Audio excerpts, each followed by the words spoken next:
Indrajit study point में आप सभी का स्वागत है। हम पढ़ रहे हैं एनसीईआरटी क्लास 9 अध्याय 3 नात्सीवाद और हिटलर का उदय भाग 2, जिसमें हम पढ़ेंगे वाइमर गणराज्य का जन्म। वाइमर गणराज्य जो था वो कब उसका उदय हुआ और कैसे वो समाज में आया और विश्व में कैसे उसका नाम विख्यात हुआ, जिसको हम सब जानते हैं। आज इतिहास के चैप्टर में भी पढ़ रहे हैं वाइमर गणराज्य के बारे में। 20वीं शताब्दी के शुरुआती सालों में 20वीं शताब्दी के शुरुआती सालों में जर्मनी एक ताकतवर साम्राज्य था। सबसे ताकतवर साम्राज्य था जर्मनी। उसने ऑस्ट्रेलिया साम्राज्य के साथ मिलकर मित्र राष्ट्रों इंग्लैंड, फ्रांस और रूस के खिलाफ पहला विश्व युद्ध 1914 से 1918 लड़ा था। अकेले दो मिलकर ऑस्ट्रेलिया, पर आज उसको ऑस्ट्रेलिया बोलते हैं, उस समय एस्टेरियाई बोलते थे। उसको क्या बोलते थे? ऑस्ट्रियाई। ऑस्ट्रियाई समाज का नाम उस समय था उसका। दुनिया के सभी बड़े शक्तियां यह सोचकर इस युद्ध में कूद पड़ी थी कि उन्हें जल्द ही विजय मिल जाएगी। जितना भी बड़ा बड़ा देश है वो सब घुस गया था सबके, हमको बहुत जल्दी आजादी मिल जाएगी। सभी को किसी न किसी फायदे की उम्मीद थी कि हमें कुछ मिलेगा। उन्हें अंदाजा नहीं था कि यह युद्ध इतना लंबा खींचा जाएगा। 14 से 18 मतलब टोटल 4 साल लड़ाई चला था। पूरे यूरोप को आर्थिक दृष्टि से निचोड़ कर रख दिया। पूरा यूरोप को आर्थिक दृष्टि से खत्म कर दिया था ये युद्ध, ये लड़ाई। फ्रांस और बेल्जियम पर कब्जा करके जर्मनी ने शुरुआत में सफलता हासिल की, लेकिन 1917 में जब अमेरिका भी मित्र राष्ट्रों में शामिल हो गया तो इस खेमे को काफी ताकत मिली और आखिरकार नवंबर 1918 में उन्होंने केंद्रीय शक्तियों को हराने के बाद जर्मनी को भी घुटने टेकने पर मजबूर कर दिया था जब अमेरिका उनसे मिल गया। तो साम्राज्यवाद जर्मनी की पराजय, साम्राज्यवाद जर्मनी की हार हो गई और सम्राट के पदत्याग ने, सम्राट जब अपना पद छोड़ दिया, पदत्याग ने वहां की संसदीय पार्टियों को जर्मन राजनीतिक व्यवस्था को एक नए सांचे में ढालने का अच्छा मौका उपलब्ध कराया। इसी सिलसिले में वाइमर में एक राष्ट्रीय सभा, वाइमर मतलब एक देश, एक शहर, और वाइमर में एक राष्ट्रीय सभा की बैठक बुलाई गई। वो एक शहर का नाम था। संघीय आधार पर एक लोकतांत्रिक संविधान पारित किया गया, जिस तरह लोकतांत्रिक हम लोग में भी चलता है देश में अपने। नई व्यवस्था में जर्मन संसद यानी राइखस्टाग के लिए जनप्रतिनिधियों का चुनाव किया जाने लगा। प्रतिनिधियों ने निर्वाचन के लिए औरतों सहित सभी वयस्क नागरिकों को सम्मान और सार्वभौमिक मताधिकार प्रदान किया गया। अब देखो, लोकतंत्र संविधान का गठन किया गया कहाँ पे? जर्मनी में। तो जर्मन संसद यानी जिसको बोलते थे राइखस्टाग, वहां के जनप्रतिनिधि जितने भी थे उनको चुना गया, उनका इलेक्शन हुआ था, आपस में ही किया गया था, पूरे लोगों से नहीं करवाया गया था। वो जो प्रतिनिधि थे वहां के, उनमें से कुछ सीट जो था निर्वाचित था, उनमें जो कुछ जगह था वो निर्वाचन के लिए निर्वाचित रख दिया गया था, मतलब औरतों के लिए, और कुछ नागरिक ऐसे भी थे मतलब जाति व्यवस्था के, उनके लिए।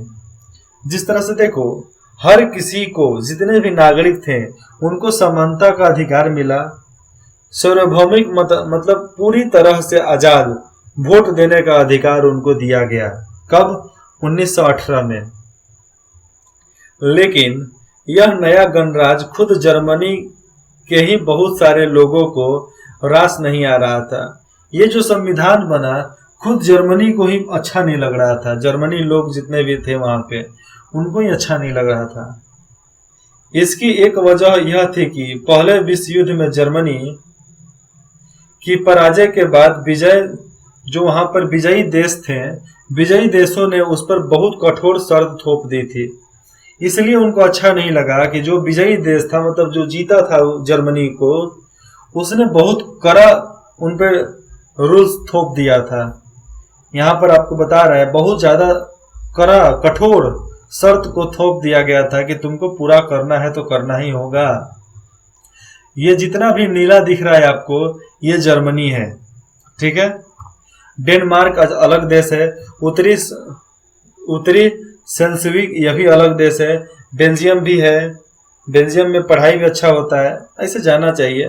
फ्रांस है, सारलैंड है, एल्सेस है, लॉरेंस है। जर्मनी का देखो इतना भाग, पश्चिम प्रसा ये देश है, पोसेन, पोलैंड, पूर्वी प्रसा जर्मनी का भाग, और लिथुआनिया यहाँ पर है। उसके बाद से है डेंजिग। तो ये सब देश कुछ पड़ोसी वगैरह थे जो जर्मनी का साथ देते थे, बहुत ज्यादा साथ दिए, तभी तो इतना आगे बढ़ा। मित्र राष्ट्रों के साथ वर्साए, जिसको बोलते थे वर्सेल्स, वर्साए में हुए शांति संधि जर्मनी की जनता के लिए बहुत कठोर और अपमानजनक थी। क्यों थी? इसी संधि की वजह से जर्मनी को अपने सारे उपनिवेश, जितने भी उनका उपनिवेश था, उपनिवेश तकरीबन 10% आबादी, 30% भूभाग, 75% लौह भंडार और 26% कोयला भंडार फ्रांस, पोलैंड, डेनमार्क और लिथुआनिया के हवाले करने पड़े थे। और करने पड़े भी, क्योंकि वो सारा का सारा अमेरिका का भाग बन गया था। जर्मनी वाला गुलाबी कलर का दिखता था और बाकी सब अमेरिका सोवियत का संघ था, जिनको सारा देना पड़ा कि उनका भी कुछ चले, क्योंकि पूरा बहुत कठोर शर्त थोपा गया था ना। जिसमें से था क्या, अपने सारे उपनिवेश को दे दो, करीबन 10% आबादी उनका चाहिए उनको, 30% भूभाग ले लिए, 75% लौह भंडार, लोहा का जो भंडार था उसको भी ले लिया गया, 26% कोयला भंडार भी ले लिया गया, जिसका इस्तेमाल फ्रांस, पोलैंड, डेनमार्क और लिथुआनिया कर रहे थे। जर्मनी की रही सही ताकत खत्म करने के लिए मित्र राष्ट्रों ने उसके सेना भी भंग कर दी थी। मित्र राष्ट्र जो था वो उनके सेना भंग कर दिया। अमेरिका, सोवियत संघ, फ्रांस, पोलैंड और डेनमार्क, लिथुआनिया, ये सब छीन लिए उनसे। युद्ध अपराधों अनुच्छेद, युद्ध अपराध बोध अनुच्छेद, मतलब वार गिल्टी क्लॉजेज। एक तरह से युद्ध लड़ते हैं तो हम कुछ गलतियां करते हैं, तो उसी को बोलते हैं अपराध बोध अनुच्छेद। उसमें भी कुछ बदलाव के तहत युद्ध के कारण हुई सारी तबाही के लिए जर्मनी को जिम्मेदार ठहराया गया। जो भी हुआ युद्ध में, सब लोग बोल दिए कि जर्मनी के कारण ही हुआ है। इसीलिए हिटलर का माथा सटका और बोला कि अच्छा बेटा जी, हमारे वजह से हुआ है। उसके बाद से चुन चुन कर मारा सबको। बाद में अमेरिका ने उस पर बम गिरा दिया तो थोड़ा हिम्मत हार गया, नहीं तो अकेले काफी था सबके लिए। इसके एवज में उस पर 6 अरब पौंड, रुपया नहीं पौंड बोलते हैं, 1 पौंड का कीमत समझ लो हिंदुस्तान में बहुत ज्यादा है, बहुत ज्यादा नहीं, 60 से 70 रुपया के करीब में है। तो 6 अरब पौंड का जुर्माना लगा दिया गया। खनिज संसाधनों वाले राइनलैंड, खनिज संसाधन में सबसे आगे था, जिसका नाम था राइनलैंड, पर भी 20 के दशक में ज्यादातर मित्र राष्ट्रों का ही कब्जा रहा। बहुत सारे जर्मनों ने न केवल इस हार के लिए बल्कि वर्साय में हुए इस अपमान के लिए भी वाइमर गणराज्य को ही जिम्मेदार ठहराया। वाइमर गणराज्य कौन हो गया? पूरा इतिहास पढ़ गए, वाइमर गणराज्य पता नहीं चला कि वाइमर गणराज्य क्या है। वाइमर गणराज्य को ही जिम्मेदार ठहराया। वाइमर गणराज्य हिटलर चला रहे थे। और वाइमर गणराज्य, समझो कि वाइमर जो जगह था, वहां पर जब सत्ता खत्म हो गया राजा का, जो सम्राट था अपना पद छोड़ दिया, तो वहां पर जो लोकसभा लोकतंत्र बना, उसी को बोलते हैं वाइमर गणराज्य। तो उसी को ज्यादा जिम्मेदार ठहराया गया, क्योंकि मित्र देश जितने भी थे, मित्र राष्ट्र, सारा चीज अपने कंट्रोल में ले लिए थे। युद्ध का असर क्या क्या हुआ था ये जान लो अब। इस युद्ध ने पूरे महाद्वीप को मनोवैज्ञानिक और आर्थिक दोनों ही स्तर पर तोड़ कर रख दिया था। यूरोप कल तक कर्ज लेने वालों का महाद्वीप कहलाता था। यूरोप कल तक यूरोप कल तक कर्ज देने वालों का महाद्वीप कहलाता था, मतलब वो कर्ज दिया करता था दूसरे को। जो युद्ध खत्म होते होते कर्जदारों का महाद्वीप बन गया, मतलब इतना ज्यादा कर्ज ले लिया कि कर्जदारों का महाद्वीप बन गया था। कौन? यूरोप। विडंबना मतलब क्या हो जाएगा? परेशानी यह थी कि पुराने साम्राज्य द्वारा किए गए अपराधों का हर्जाना नवजात वाइमर गणराज्य से वसूल किया जा रहा था। जो अपराध उसके साम्राज्य ने किया था, सम्राट ने किया था, उसका हर्जाना वाइमर गणराज्य से वसूल कर रहे थे मित्र राष्ट्र। इस गणराज्य को युद्ध में पराजय के अपराध बोध और राष्ट्रीय अपमान का बोझ तो ढोना ही पड़ा। हर्जाना चुकाने की वजह से आर्थिक स्तर पर भी वह अपंग हो चुका था और हर्जाना चुकाते चुकाते वो लंगड़ा हो गया था, क्योंकि इतना ज्यादा पैसा देना भैया कोई आम बात नहीं होता है। जिस तरह गरीब पैसा चुकाते चुकाते मर जाता है, वैसा ही उसी देश का हाल हो गया था वाइमर गणराज्य का। वाइमर गणराज्य के हिमायतियों के मुख्य रूप से समाजवादी, कैथोलिक और डेमोक्रेटिक खेमे के लोग थे। कहाँ के लोग थे? समाजवादी, कैथोलिक और डेमोक्रेटिक खेमे के ही लोग वहां पर थे। रूढ़िवादी, पुरातनपंथी, राष्ट्रवादी मिथकों की आड़ में उन्हें तरह तरह के हमलों का निशाना बनाया जाने लगा। नवंबर के अपराधी कहकर उनका खुलेआम मजाक उड़ाया गया। वाइमर गणराज्य, ये सब जितना भी आंदोलन हुए थे नवंबर में हुए थे, इसलिए नवंबर कांड भी बोलते हैं, नवंबर के अपराधी भी बोलते हैं। तो नवंबर के अपराधी बोल बोल कर उनका बहुत ज्यादा मजाक उड़ाया जाता था। इस मनोदशा का 30 के दशक के शुरुआती राजनीतिक घटनाक्रम पर गहरा असर पड़ा। और जो ये मनोदशा वो लोग कर रहे थे मजाक उड़ाना, जिसका सबसे ज्यादा असर पड़ा था 1930 के करीब में। बहुत ज्यादा राजनीतिक घटना पर असर पड़ा। अब क्यों पड़ा? पहले महायुद्ध ने यूरोपीय समाज और राजनीतिक व्यवस्था पर अपनी गहरी छाप छोड़ दी थी। जो पहला विश्व युद्ध हुआ था, सिपाहियों को आम नागरिकों के मुकाबले ज्यादा सम्मान दिया जाने लगा। राजनेता और प्रचारक इस बात पर जोर देने लगे कि पुरुषों को आक्रामक, ताकतवर और मर्दाना गुणों वाला होना चाहिए। पुरुषों को आक्रामक होना चाहिए, ताकतवर होना चाहिए और मर्दाना, दिल से एकदम कठोर होना चाहिए। मीडिया में खंदकों की जिंदगी का महिमा मंडल, मीडिया उस नई मीडिया थी, मीडिया में खंदकों की जिंदगी का महाविडंबन किया गया, मतलब उसमें कुछ बदलाव किए गए। लेकिन देखो, खंडकों का यहाँ पर मतलब दिया गया है युद्ध के मोर्चे पर सैनिकों के छिपने के लिए खोदे गए गड्ढे।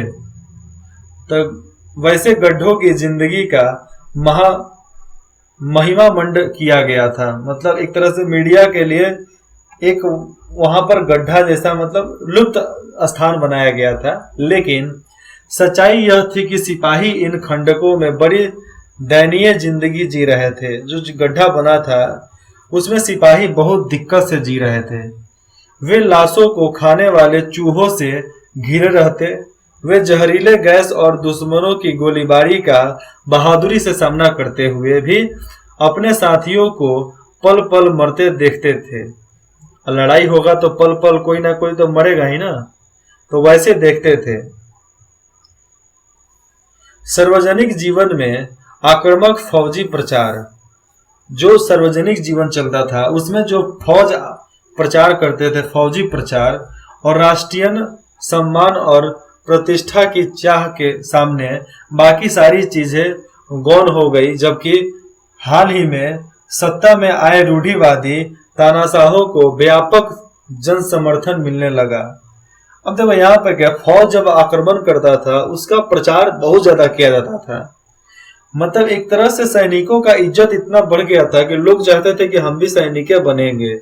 बाकी सब जो भी था उसका तो कोई इज्जत नहीं था। डॉक्टर का कोई इज्जत नहीं, वकील का, जज का, एसपी का, डीएसपी का, उसका तो कोई इज्जत नहीं है। इज्जत किसका था? जो सिपाही, जो फौज लड़ने जाते थे। और जो नया फिर समाज बना था वहां पे, सरकार जिसकी आई सत्ता में, वो रूढ़िवादी थे। रूढ़िवादी तानाशाह को उनको बहुत ज्यादा समर्थन मिला। उस वक्त लोकतंत्र एक नए और बहुत नाजुक विचार था। मतलब उस समय ये जो लोकतंत्र था वो बहुत एकदम नौजवान बच्चा जिस तरह होता है ना, वैसा ही हालात था उसका। किसका? संविधान का, लोकतंत्र का। क्योंकि उस समय ज्यादा नहीं फैला था ना, लोकतंत्र को ज्यादा लोग नहीं जानते थे। जो दोनों महायुद्धों के बीच पूरे यूरोप में फैली, महायुद्ध होगा तो फैलवे करेगा, तो महायुद्धों के बीच पूरे यूरोप में फैली अस्थिरता का सामना नहीं कर सकता था। और जो ये लोकतंत्र था और महायुद्ध में जो अफरा तफरी मचता था, उसका सामना ये लोकतंत्र उस समय नहीं कर सकता था। अब क्यों नहीं कर सकता था ये तो आप सोच सकते हो। क्योंकि बच्चा पैदा लेते खेलने नहीं लगता है, उसको समय लगता है। बच्चा पैदा लेते दौड़ने नहीं लगता है, उसको समय लगता है दौड़ने में। तो लोकतंत्र का उद्घाटन ही उस समय पहला, मतलब बहुत रियर केस में हुआ था, शुरुआती में। तो शुरुआत से ही आपको कैसे ताकतवर बन जाएगा। भारत में जब लोकतंत्र 1945-47 में चालू हुआ था, आज 75 साल हो गए हैं लोकतंत्र को ठीक से लगाने में। आज अपना देश जाकर सबसे मजबूत हो पाया है। क्यों? क्योंकि हम लोग धीरे धीरे आगे बढ़ रहे हैं, विश्व गुरु बन रहे हैं। अरे विश्व गुरु तो हम पहले भी थे, आज भी हैं, कल भी रहेंगे विश्व गुरु। क्योंकि हम लोग विश्व गुरु ही हैं, हमेशा से थे, अभी भी हैं।